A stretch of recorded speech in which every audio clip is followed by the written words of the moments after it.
So now we turn to this idea of, guarding one's privates within marriage. Before a young man gets married in our times nowadays, they've watched a few movies here and there before they made tawbah and they became religious. And they have this idea of what love is and what marriage is. And, brothers come up to me all the time, brother, man, I gotta get married, man. As though like in their head, once they get married, all their temptations are just gonna poof, disappear. And life is gonna be bliss and we're gonna read Quran together, And, it's gonna be just this spiritual experience, right? And there's this fantastic view of what marriage really is. Those of you that are married are probably not even laughing right now because they're like, what? Because, what is he talking about? Because you don't even remember feeling that way, right? So, yeah, it's many a times you do run into a brick wall because what is shown to us about marriage, our idea of marriage, especially the modern mind, whether Muslim or otherwise, the modern idea of love and companionship and a man and a woman together, the idea of it is basically the same as dating.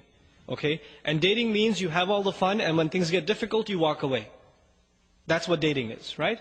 So what we actually, when we think of marriage, men, brothers and sisters even, when they think of marriage, they're thinking of the aspects of marriage that are like dating. But there's a lot more to marriage than dating, right?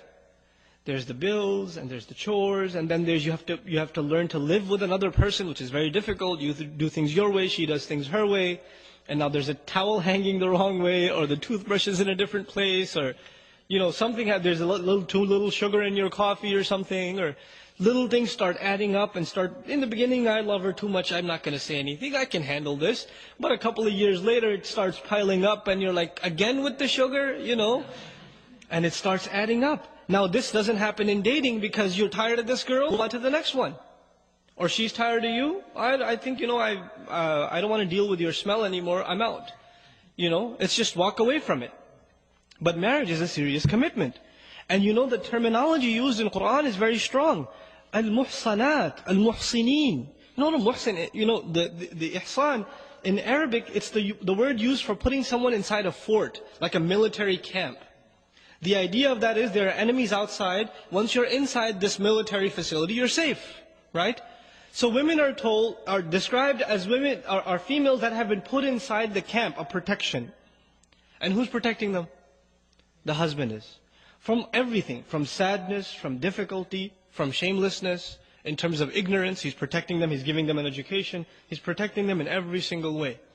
And the one who wants to get married, Allah describes him, muhsinin ghayra musafihin. They are people they are men who have the intention of bringing women into this fort, into their protection, to start families, not just to get their desires out. غَيْرَ مُسَافِحِينَ. Musafih is someone who has hormones overtaking him. That's why he wants to get married. That's it. Right? So Allah changes our mindset about marriage. But if you marry for the right reasons, then you will have a healthy relationship with your wife. If you marry for the wrong reasons, and the wrong reasons are, I have hormonal problems, that's why I want to get married. And that's it. You know what? You're going to have a miserable marriage and you'll never be satisfied. And many of you learned this the hard way already.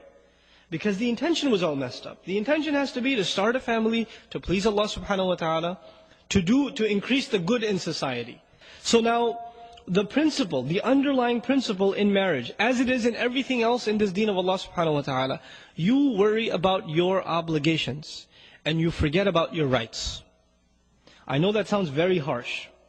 But if you can do that, experiment it for 6 months. Forget about your rights, worry about your obligations. What can I do for my wife?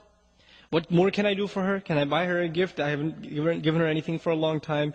If she makes a mistake, pretend like she didn't even make it, right? وَإِن تَصْفَحُوا وَتَغْفِرُوا تَعْفُوا وَتَصْفَحُوا. Tasfahu means cover the page. When you cover a page, you can't see the previous page, right?